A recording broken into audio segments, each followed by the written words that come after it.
사도행전 17장입니다.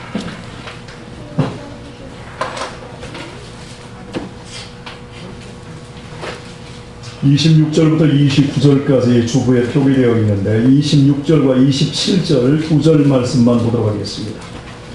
인류의 모든 족속을 한 혈통으로 만드사 온 땅에 거하게 하시고 저희의 연대를 정하시며 거주의 경계를 한하셨으니 이는 사람으로 하나님을 돕고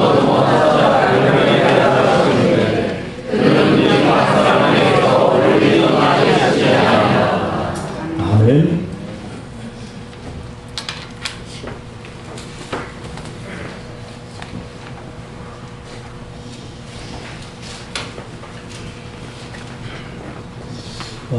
저를 좀 볼 수 있도록 잘 앉아주시기 바랍니다.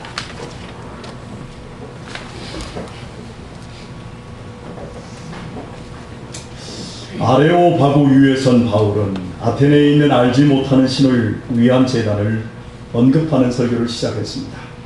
그동안 알지도 못하고 경배해온 그 신이 누구인지 가르쳐 주겠다는 것이었지요. 바울은 천지 만물을 창조하신 하나님께서는 천지 만물보다 더 크신 대주제이시기에 고작 인간의 손으로 지은 건축물 속에 갇혀 계시지 않는다고 선포했습니다. 또한 인간에 의해 피조되어 인간이 손으로 바치는 것들로 자기 부족함을 채우는 다른 우상들과는 달리 자기 충분성을 지니신 하나님께서는 이 세상 그 무엇에도 부족함이 없는 분이시요 오히려 만민에게 생명과 호흡을 주시고 필요한 모든 것을 책임져 주시는 하나님이심을 설파했습니다. 우리들은 이 본문에 대해서 5번에 걸쳐서 설교를 들었습니다. 그리고 오늘 설교는 26절로 이어집니다. 인류의 모든 족속을 한 혈통으로 만드사 온 땅에 거주하게 하시고 저희의 연대를 정하시며 거주의 경계를 한하셨으니 말씀합니다. 당시 사람들은 세상에 퍼져 있는 모든 민족은 각 민족에 따라 각각 다른 생성 기호를 가졌다고 생각을 했습니다. 아테네인들 역시 아티카 본토에 의해서 생겨나서 다른 민족보다 훨씬 우월한 것으로 여겼습니다. 그러나 바울은 하나님께서 인류를 한 혈통으로 만드시고 시간과 거주의 경계선까지 정해 놓았다고 선포를 했습니다. 우리말 한 혈통으로라고 번역된 헬라어 엑스 헤노스는 한 사람으로부터라는 의미입니다. 그 한 사람은 두말할 필요 없이 아담입니다. 이런 면에서 모든 민족은 한 뿌리 일가친척입니다. 누가 월등하고 누가 차등하지 않습니다. 우열의 관계가 없이 모두 일가친척입니다. 바울의 설교는 27절에서 계속 이어지는데요. 이는 사람으로 하나님을 혹 더듬어 찾아 발견하게 하려 하심이로되 말합니다. 우리말 더듬다로 번역된 헬라어 동사 후셀라 파고는 탐구하다, 느끼다라는 뜻을 동시에 지니고 있습니다. 하나님께서 온 우주 만물과 모든 족속의 역사를 주관하시기에 누구든지 하나님을 느끼고 발견하려고만 하면 도처에서 하나님을 확인할 수 있다는 것입니다. 낮과 밤을 주관하는 해와 달, 밤하늘을 수놓는 수많은 별들과 끝도 없이 펼쳐져 있는 무한대의 우주가 한치의 오차도 없이 움직이고 있습니다.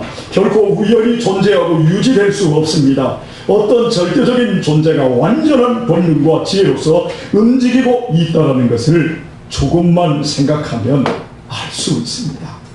또한 역사를 보면 어느 나라 어느 민족의 역사에는 불의가 정의를 이긴 적이 없습니다. 불의가 한시적으로 득세한다 할지라도 결국엔 정의가 승리했습니다. 언제 어디서나 항상 선한 사람이 경시당합니다. 상대적으로 불이익을 당합니다. 그러나 그 억울한 시대가 지나가고 세월이 흐르고 나면 사람들이 존경하는 사람은 결국엔 의인과 선인들입니다. 일제강점기에 떵떵거렸던 수십 명의 한국교회를 대표하는 총회장들이 있었지만 여러분들은 그들 중 단 한 분의 이름도 모릅니다. 그러나 당시에 목사 면직을 당하고 감옥에서 옥사한 주기철 목사님은 모두가 아시고 존경을 합니다. 우주 만물과 인간을 창조하신 하나님으로 온 우주 만물과 인간 역사의 유일한 주관자이시기에 자연은 태초부터 지금까지 한 분 하나님의 법칙에 따라 한치의 오차도 없이 정확하게 움직이고 있고, 인간의 역사 속에서 아무리 불의가 기승을 부려도 정의는 반드시 이기고 홀대당하는 것 같은 선인이 결국엔 무사람의 존경의 대상이 됩니다. 이처럼 누구든지 하나님을 느끼고 발견하려고만 하면 도처에서 하나님을 확인할 수 있습니다. 중요한 것은 하나님은 우리 각 사람에게서 멀리 떠나 계시지 않는다는 사실입니다.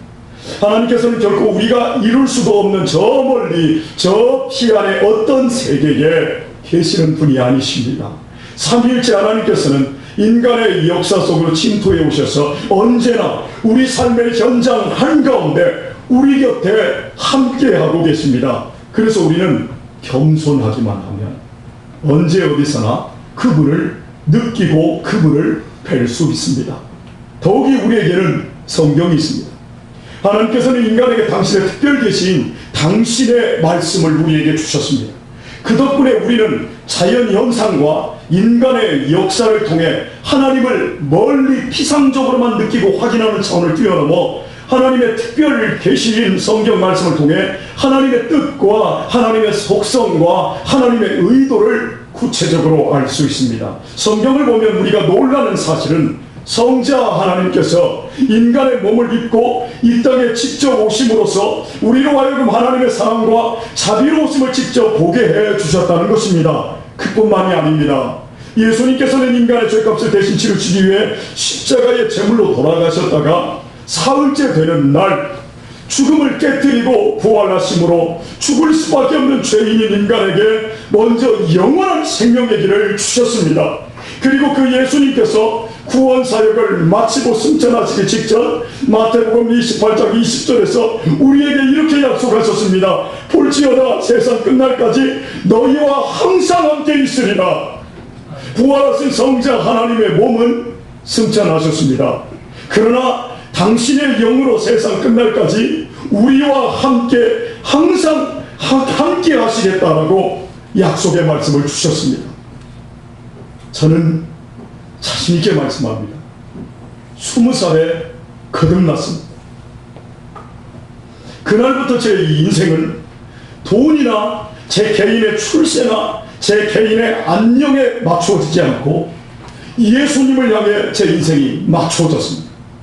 제가 결혼할 때도 제 아내에게 당신하고 결혼하는 이유는 내가 더 이 사역에 있어서 더 풍성하게 하나님을 섬기기 위한 것이야. 우리 아내도 알았다고 결혼을 했습니다. 제가 제 인생이 바뀌어진 이후에 제 인생의 모든 관점은 예수님이었습니다. 제가 죄의 사슬에 묶인 채 죽음의 어두컴컴한 기차 위에서 하염없이 눈물을 흘릴 때 예수님께서 제게 오셔서 사면장을 주셨습니다. 지옥이 멀리서 손짓할 때 주님께서 제게 손과 발의 못자국을 보여주시면서 사랑스러운 얼굴로 이렇게 말씀하셨습니다. 네 많은 죄가 사여졌느니라. 그날 이후 저의 억만 죄악을 저를 짓누르던 이 고통의 죄에서부터 용서하신 주님과 이 세상의 그 어떤 것과 바꿀 수도 없는 제 자신이 그렇게 바뀌어버렸습니다. 저에게는 이 세상에 어떤 것도 하나님께서 내게 주신 영원한 생명만큼 귀한 것이 없게 되어버렸습니다. 정죄받은 죄인으로 지옥으로 끌려가는 길에 있던 내게 나타나신 그분은 참으로 놀라운 그리스도 예수셨습니다. 그분은 멀리 계신 분이 아니었습니다. 어린 시절부터 교회도 나가고 교회도 다니고 방황도 했었는데 20살 때 제가 만난 예수님은 저 멀리에 제 머릿속에 들어있는 예수님이 아니라 바로 제 앞에 계셨던 예수님이셨습니다. 나중에 알 일이었지만 주님은 제가 주님을 몰랐을 때 나의 어린 시절부터 주님은 함께 계시고 저와 함께 해주고 계셨습니다. 저는 몰랐지만 제가 방황할 때도 하나님은 가장 가까이에서 함께 계시면서 저를 항상 사망에서 죽을 위기에서 수없이 많이 건져주셨다는 것을 알게 되었습니다. 주 안에서 사랑하는 교회 여러분, 저는 여러분에게 이 시간 말씀드리고 싶습니다. 우리 구주께서는 우리 가까이에 계심으로 구주께서는 우리 모두에게 즉각적으로 은혜를 주실 수 있습니다. 우리와 가까이 계신 주님께서 사죄를 구하는 회개하는 우리에게 죄사함을 주시지 않으니 이유가 전혀 없습니다. 제가 하는 말이 여러분의 귀에 도달하기도 전에 하나님께서 그의 아들 안에서 여러분에게 자신을 나타내셔서 여러분의 죄악을 지키시고 여러분의 마음이 기쁨으로 뛰놀게 하실 수 있습니다. 구주 예수님께서 여러분에게 죄에서 자유를 주시고자 여러분의 인생을 회복시키시고자 병든 여러분에게 치유의 광선을 비춰주시고자 지금 여러분 가까이에서 은혜 베푸시고자 준비해놓고 기다리고 계십니다. 주님은 자비를 베풀 대상을 지금 찾으십니다. 지금 주님께서 아주 가까이 계십니다. 그분을 그냥 지나쳐 보내지 마십시오. 저 아침 시간 일부 예배 시간에 우리 타예가 예배를 드렸는데 제 설교가 지금 뭔가 달라진 것을 알 겁니다. 제가 일부 예배 시간에 이 설교를 했는데 마음이 너무 공허하고 성도들의 마음이 너무 세상으로 가 있는 제 예배를 들으면서 얼마나 제가 통곡했는지 모릅니다. 그리고 나서 제가 이 예배를 드리기 전에 저 서재에서 엎드려 기도하고 이 예배의 하나님 여기 계신데 하나님 은혜에서 비켜가는 성도 없게 해주옵소서 기도하고 제가 여기 올랐는데 여기서 잠깐 7분 동안 딱 기도하는데 하나님께서 환상을 보여주셨어요. 제 앞에 갑자기 엄청난 강이 흘러가는데 우리 성도님들 한 사람 한 사람이 그 강을 건너기 시작하는데 그 강에서 중간점 지점에서 모두 여러 명의 성도들이 퍽퍽 꺼져서 거센 죄악의 물결에 다 쓸려가는 제 성도들을 보면서 제가 여기서 소리를 질렀어요. 우리 하나님이 지금 이 자리에 너무 가까이 와 계신다는 걸 우리 주님께서 지금 제게 보여주셨습니다. 하나님께서 우리 가까이 계심을 알고도 하나님을 그냥 지나가게 하시는 것보다 불행한 것이 없어요. 이사야서 65장 24절 그들이 부르기 전에 내가 응답하겠고 그들이 말을 마치기 전에 내가 들을 것이라고 우리 주님은 말씀하셨습니다. 그만큼 우리 가까이에 계십니다. 그만큼 우리의 마음을 알고 계십니다. 하나님은 다 용서해놓고 다 기다리고 계십니다. 우리의 못나고 미련하고 죄된 마음을 다 하시고 십자가로 용서해놓고 우리가 먼저 찾기를 원하고 계십니다. 그래서 제가 지금 주님이 여기 계시다는 걸 제가 지금 보고 나서 제 지금 설교 스타일을 바꿨습니다. 제가 준비했던 앞부분의 설교를 다 띄워버렸어요. 왜냐면 여러분을 잠깐 웃기려고 했는데 그렇게 웃겨서는 안 되겠다는 생각을 제가 갖게 되었습니다. 저는 여러분에게 20살에 거듭났다라고 말씀을 드렸어요. 그 후에 믿는 제 마음이 얼마나 좋았겠습니까? 그런데 아십니까? 신앙생활 20살을 내서 그렇게 거듭나서 해오는 동안에 제 마음이 너무나 공허한 적이 여러 번 있었습니다. 분명 성삼위 하나님께서 저의 구원을 이루셨다는 사실을 머리로는 아는데 마음이 뜨겁게 믿어지지 않는 때가 있었습니다. 하나님 세상 끝날까지 나와 함께 해주신다는 말씀을 하는데 그것이 내게 아무런 감흥이 없는 것입니다. 그래서 어쨌든 말이냐, 하나님 살아있는데 어쨌든 말이냐, 약속만 있지 돈도 하나도 없고 집도 없고 아직 캄캄한데 그래서 어쨌든 말이냐, 하나님과 하나님의 구원과 축복이 믿어지는데 마음에는 반항심이 생기고 마음이 민숭맹숭했습니다. 그때마다 얼마나 신앙의 매너리즘에 빠졌는지 모릅니다. 심지어 신학을 그만두려고까지 했을 정도였습니다. 그때 제 누님이 저를 잡아주지 않았다면 저는 벌써 튕겨져 나갔을 것입니다. 저는 그 상태가 얼마나 신앙에서 위험한 상태이고 하나님이 기뻐하지 않는 것인지를 경험을 했습니다. 제가 그렇다고 해서 전도사를 그만둔 것도 아니고 제가 늘 설교도 하고 주일학생들, 학생들, 청년들에게 말씀을 전하고 있었는데 제 마음에는 너무 공허했습니다. 하나님이 너무나 멀게 느껴졌어요. 전연의 삶에 하나님이 함께 하시는 어떤 느낌도 없었습니다. 차지도 덥지 않는 상태, 그것이야말로 우리의 신앙 중에서 가장 무서운 적입니다. 그래서 금식도 하고 목이 쉬도록 부르짖었습니다. 하지만 이것도 잠깐 땜빵에 불과했습니다. 어느 날이었습니다. 그때도 하나님의 약속하신 말씀은 제 안에서 공허하고 하나님은 너무 멀게 느껴졌습니다. 제 자신이 한심하고 답답함 속에서 기도를 시작하면 땅이 꺼져라 주여 하고 내뱉었습니다. 바로 그때였습니다. 제 안에서 힘들지? 내가 너를 한다. 이상한 음성이 들렸어. 귀로 들은 것이 아닙니다. 제 마음으로 들렸습니다. 그것은 일종의 텔레파시 같은 것이었습니다. 헛소리를 들었다고 저한테 미쳤다고 해도 상관없습니다. 중요한 것은 바로 그 순간 제 마음이 뜨거워졌어요. 제가 지금까지 가져보지 못한 이상한 마음이 제 속에 생겼어요. 갑자기 제 마음 깊은 곳에서 막혀있던 샘이 뻥 하고 터지는 느낌이었어요. 그러면서 저도 모르게 아버지라는 말이 나왔고 제 마음속에는 엄청난 평강이 채워졌습니다. 하나님을 아버지라 부르고 있는 내 자신이 얼마나 행복했는지 모릅니다.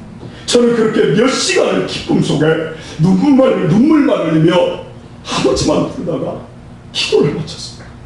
그날 이후 제 인생은 또 한 번 도약을 한 느낌이었습니다. 그때부터 더 이상 저는 신앙의 의심에 빠지거나 낙심에 빠진 적이 없습니다.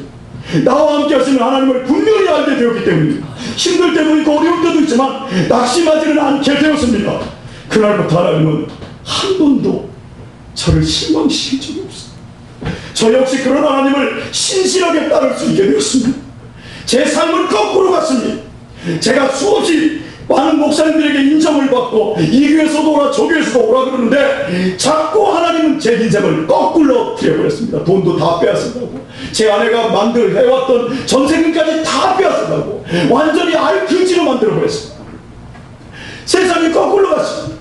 기도했는데 어머니는 중풍으로 쓰러지시고 대수변 받아내게 됐고 기도했는데 이상하게 제 사역의 자리는 모두 없어져 버렸고 개척할 수밖에 없는 처참한 돈이 없어서 유치원을 보내지 못할 때까지 그렇게 하나님께서 모든 것을 싹 걷어가 버렸습니다.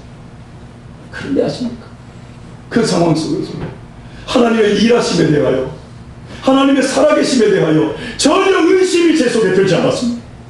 하나님을 신실하게 따를 수 있었습니다.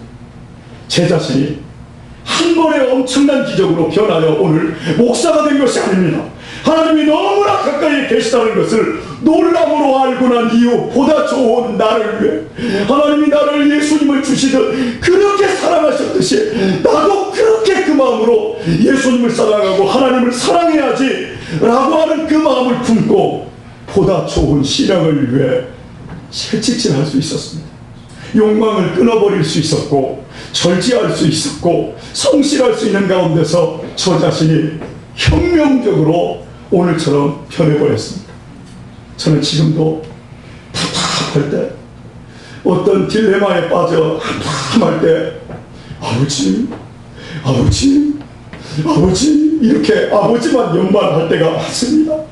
그렇게 아버지만 부르다가 기도를 마칩니다. 말이 필요치 않습니다. 하나님은 제 중심을 보시는 아버지이심을 알기 때문이며 이런저런 하나님을 언제나 붙들어 주셨습니다. 주 안에서 사랑하는 교회 여러분, 하나님께서 여러분을 기다리고 계십니다. 의심하지 말고 하나님과의 깊은 교제에 들어가십시오. 하나님이 들으시니 말하십시오. 하나님께서 여러분의 죄를 완벽하게 제거하십니다. 완벽하게 치료하십니다. 하나님께서 여러분에게 말씀하시니 들으십시오. 여러분을 향한 위대한 삶의 계획을 말씀해 주실 것입니다. 하나님께서 진정 가까이 계시니 쉬지 말고 기도하십시오. 하나님 앞에 여러분의 마음을 털어놓으십시오. 하나님이 언제나 가까이 계셔서 여러분의 마음에 토로하는 말을 다 아십니다. 마귀는 끊임없이 우리에게 말합니다. 니네 아버지는 네 육신의 아버지뿐이야. 너한테는 아버지 없어. 네 아버지 벌써 죽었잖아. 여러분 속지 마십시오. 하나님은 없어. 하나님은 네 아버지가 아니야. 네 삶은 다 네가 책임져야 해. 하나님이 너 같은 거 뭐 이쁘다고 도와주겠냐. 하나님이 너와 함께 하잖아. 저 권 목사하고는 함께 하지 너하고는 함께 하지 않아. 속지 마. 신앙보다 앞서서 너 돈 있어야 되는 거야 임마. 다 너에게 달려있어. 너는 네 인생이 네 혼자야. 마귀가 하는 말 들으십시오. 그러면 어떻게 되는 줄 아십니까? 염려하고 근심하고 의심하며 하나님을 떠납니다. 하나님 안 떠나서도 이 안에서 엉뚱한 짓 합니다. 그러다가 다 뺏기고 다 부자 쓰러지고 나중에서야 하나님, 나 하나님 없이는 못 살아요. 그렇게 돌아오는 사람이 한두 명인 줄 아십니까? 여러분 속지 마십시오. 남편이 직장 잘 다니고 돈 잘 벌어오고 우리 자식들 공부 잘하고 좋은 대학 다 가고 우리 몸에 큰 이상이 없고 뭐 이러면 되지. 여러분 거기에 속지 마세요. 그거 다 뜬구러미에 지나가요. 여러분 기도가 왜 안 되지요? 기도가 왜 그렇게 기도하면 힘이 들지요?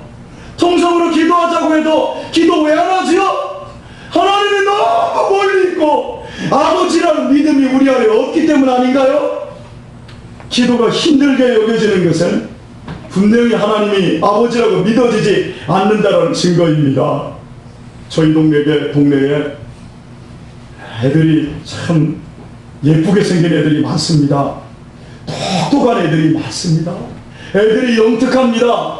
그런데 아세요? 하나같이 지혜가 없어요. 요즘 아이들은, 요즘 젊은이들은 모두 영리한데 지혜가 없어요. 애들이 인사를 안 해요. 인사 하나만 잘해도 여러분 천하를 넘는 일에 있어서 공자는 인사부터 잘하라고 그랬어요. 그런데 인사를 안 해요.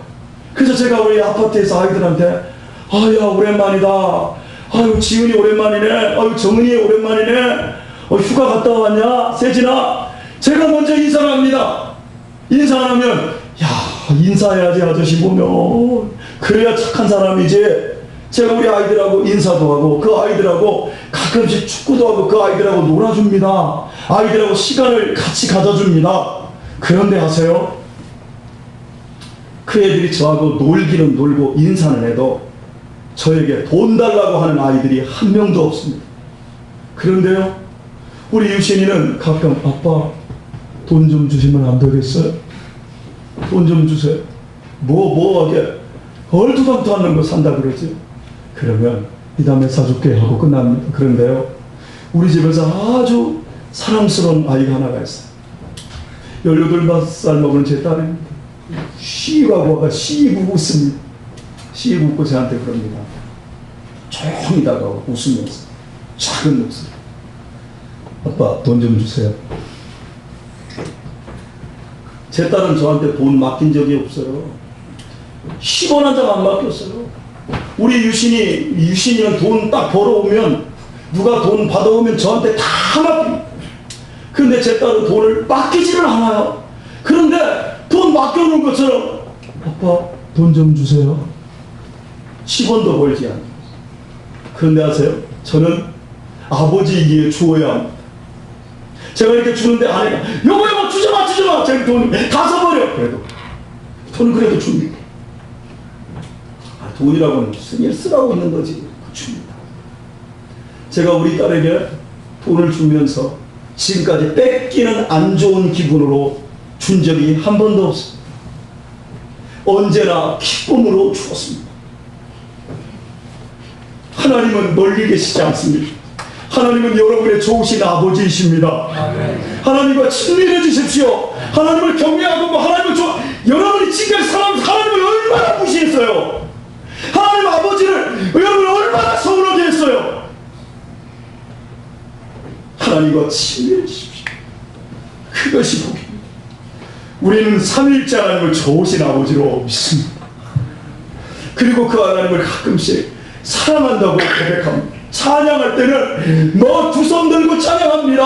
사랑합니다 나의 아버지. 우리 정말 사랑한다고 고백 많이 합니다. 그런데 아세요? 전지전능하신 하나님, 나를 사랑하시고 구원하신 하나님께 예배하는 시간이 왜 빨리 끝나는 게 좋아요? 왜 설교가 짧아야 은혜로운 예배로 느껴지지요?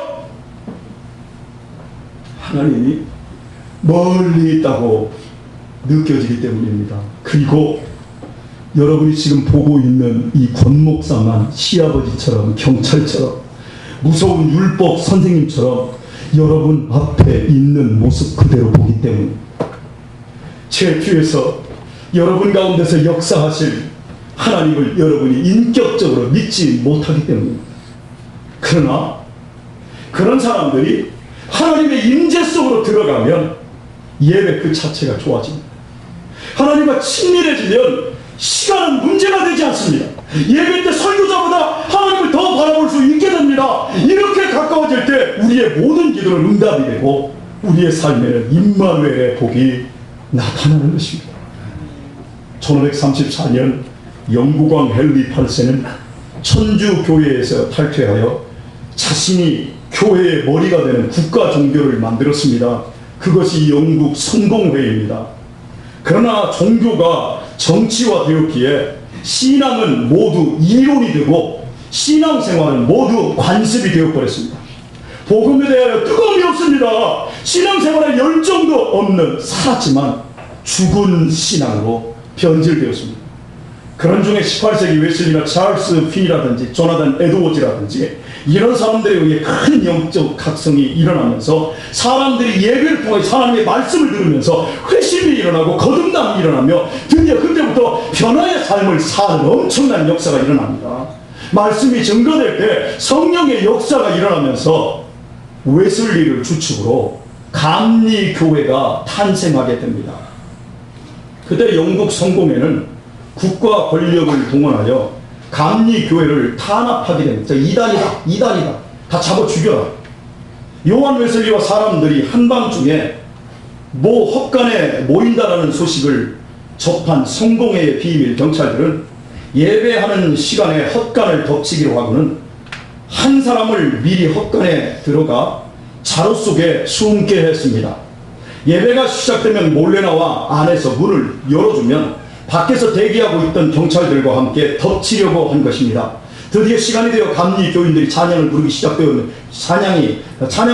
시작했는데 자루 속에 숨은 사람이 나와야 되는데 꼼짝을 하는 것입니다. 왜냐하면 이 사람이 살아있는 찬양에 하나님을 진실로 믿는 사람들의 찬양에 너무 은혜를 받아서 나올 생각을 못하고 있었습니다. 이런 악기, 이런 아름다움, 이런 마이크도 없이 그냥 생으로 하나님을 찬양, 내 구주 예수를 이러면서 찬양하는데 살아있는 찬양을 드리는 그 찬양의 은혜를 받아서 나올 생각을 못하는 거예요.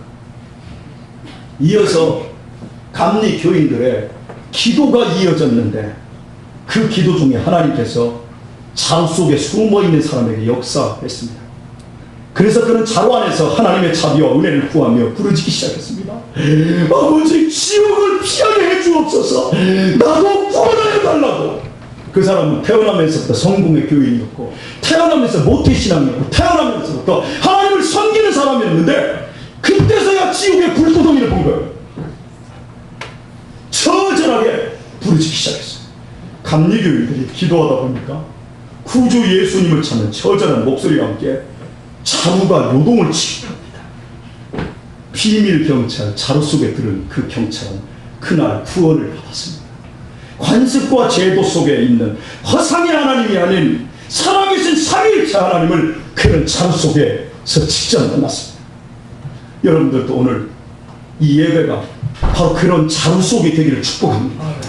그 밤 예배를 마치고 무사히 돌아가기까지 헛간의 문이 열리지 않은 대신 바깥에 있는 비밀 경찰들은 헛간의 문이 어디 있는지도 찾지 못하고 헤매고 있는 그 시간에 하늘로부터 은혜의 문만이 활짝 열려버렸습니다. 결코 하나님은 우리에게서 멀리 계시지 않습니다. 하나님은 어떤 경우에도 어떤 누구에게도 복을 주실 수 있습니다. 심지어 주님을 외방하는 사람에게까지 은혜와 자비를 주실 수 있습니다. 여러분 기도하고 계십니까? 여러분 기도하십니까? 기도하십시오. 낭만하지 마시고 계속 기도하십시오. 주님은 기도하는 여러분에게 가까이 계십니다. 교사로서 수고하고 헌신하고 계십니까? 하나님은 당신의 사역과 당신이 알고 있는 학생들에게서 멀리 계시지 않습니다. 셀을 섬기기에 버겁습니까? 당신이 참고 섬기는 현장 거기에 주님이 계십니다. 모든 사역에 즐거움을 가지고 일하십시오. 하나님께서 여러분과 가까이 계십니다. 온 세상이 멀리 손살같이 사라지는 때에도 모두가 나를 떠나도 하나님은 우리 각 사람에게서 멀리 계시지 않습니다. 하나님께서 언제나 가까이 계신다면 우리가 살든지 죽든지 그런 것은 문제가 되지 않습니다. 중국 단동, 단동이라고 하면 압록강이 끝나는 서해바다, 황해바다 그 끝지점에 있는 옛날에는 안동이라고 불렀던 도시입니다. 이 중국 단동에 있는 조선족 교회에 한 10여 년 전에 하루는 70대 노인 한 분이 북한에서 탈북하여 와서 부탁을 하더랍니다. 지난 60년 이상 북한에서 혼자 신앙생활해 왔다고 하시면서 그동안 내지 못한 11조를 드린다고 상당한 헌금을 하시고 그동안 제대로 기도하지 못했는데 제가 60년 만에 교회에서 기도하고 싶다고 그러면서 일주일 동안 기도할 수 있게 해달라고 부탁을 하더랍니다. 그래서 그분은 화장실 가는 것 외에 일주일 동안 기도실에 들어가서 나오지 않고 금식하며 먹지도 않으며 일주일 동안 기도만 하시더랍니다. 그렇게 기도하시고는 주일 예배가 끝나고 다시 북한으로 돌아간다고 하시기에 목사님과 장로님들이 그냥 여기서 신앙생활 하자고, 북한에 가면 안 된다고 여기서 신앙생활 하시자고 하였답니다. 그러자 이 할아버지의 대답이 이제 죽으러 갑니다. 주님께서 함께 죽으러 가자고 하시네요. 웃으면서 북한으로 다시 가셨답니다. 주님은 멀리 계시지 않습니다. 주님과 함께 사는 것이 복입니다. 하루를 살더라도 주님과 함께 살아야 복입니다. 1000년 아니 100년 부귀 영화를 누린다 할지라도 주님 없는 인생은 헛된 인생입니다. 주님과 함께 사는 것이 복입니다. 뿐만 아니라 주님과 함께 죽는 것이 더더욱 복인 줄 믿습니다. 그래서 바울은 사나 죽으나 내가 주의 것이라며 이제 사나 죽으나 주님의 영광을 위해 살겠다고 고백을 했습니다. 주님께서 아직 가까이에 계십니다. 그 주님께서 여러분의 삶의 불을 이 시간 두드리고 계십니다. 여기서 죄악의 물결에 더 이상 떠내려가지 마십시오. 문을 여십시오. 이제 그만큼 신앙을 간보았으면, 이제 그만큼 세상을 맛보았으면, 이제 그만큼 세상과 교회에 양다리 걸치며 이렇게 살아왔으면, 이제 그만큼 50이 넘고 60이 되고 70이 다 됐으면, 이 세상 떠날 날이 가까워왔으면 주님을 여러분의 삶으로 정식적으로 초청하시기를 바랍니다. 여러분이 하나님을 향해 문을 여는 액션만 취해도 하나님은 여러분에게 달려오십니다. 그때 여러분은 영생을 맛보며 하나님의 자녀된 영광을 알게 될 것입니다. 주님께서 여러분을 지나쳐가게 하지 마십시오. 여러분의 가정에서 빗나가게 하지 마십시오. 이 시간 은혜를 헛되이 받지 마십시오. 주님 손을 꼭 붙잡고 주님과 남은 인생길 함께 가시고 세상 떠날 때 그 주님과 함께 세상을 떠나십시오. 여러분이 보고 싶고 그리웠던 사람을 한 20년, 30년 만에 만났다고 해봅시다. 어떤 일이 벌어질까요? 끌어안고 펄쩍펄쩍 뛰며 좋아하지 않겠습니까? 당신 암으로 인해서 이제 3개월밖에 살지 못합니다. 암 환자가 의사에게 이런 사형 선고를 받았는데 마지막에 3개월이 지나고 안 죽어서 병원에 갔더니 엑스레이 MRI 찍었더니 의사가 하는 말이 당신의 암덩어리가 깨끗이 사라졌습니다. 당신은 완충이었습니다. 하는 말을 듣는다면 어떤 반응이 일어나겠습니까? 춤추며 기뻐하지 않겠습니까? 여러분이 참으로 믿으려고 하면, 진정으로 주님 따르는 제자가 되려고 한다면 귀로만 듣던 하나님을 여러분도 만나게 될 것입니다. 구주께서 내 죄를 완전히 제거해 주신 은혜로운 마음을 갖게 될 것입니다. 천국이 내 것이 되는 영광을 누리게 될 것입니다. 천지 만물의 대주제이신 하나님이 여러분의 아버지가 되는 놀라운 사실에 기뻐 뛰며 감격할 것입니다. 우리가 참된 크리스찬이 되는 축복이 어찌 반가운 사람을 만나거나 암에서 고침받은 것에 비교가 되겠습니까? 저는 매일 생각합니다. 그리고 운전대를 잡을 때, 그리고 잠자리에 누울 때 항상 이렇게 기도를 합니다.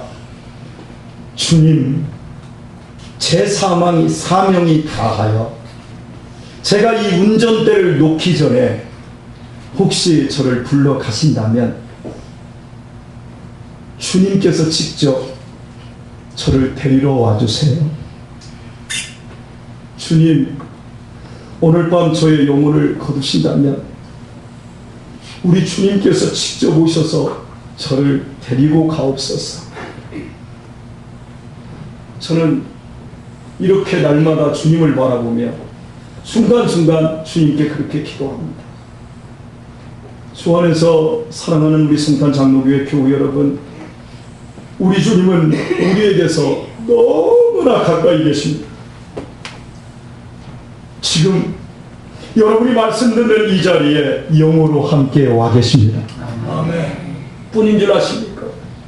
우리에게 죽음이 시작되는 그 두려운 날, 주님께서 부활의 신령한 몸을 입고 마중 나오는 것을 여러분은 보게 될 것입니다. 그리고 여러분 앞에 천국의 문이 활짝 열릴 것입니다. 그때 얼마나 감격할까요? 그러나 그 감격은 그때 누리는 것이 아니에요. 이미 우리의 영은 살았고 죄사함을 받아 하나님의 자녀가 되었고 주님은 가장 가까이에서 우리의 인생을 인도해 가고 계십니다. 그러므로 지금부터 그 감격을 가지고 모든 시험을 이기고 충성과 헌신으로 주님 앞에서 살기를 예수님의 이름으로 권면드립니다. 이 시간부터 우리의 남은 생애가 주님과 더욱 가까워지고 더욱 밀접해지셔서 여러분의 남은 생애 어떤 상황에서도 감격하고 또 감격할 수 있기를 예수님의 이름으로 축원합니다. 이 시간 우리 찬양 하나 드리고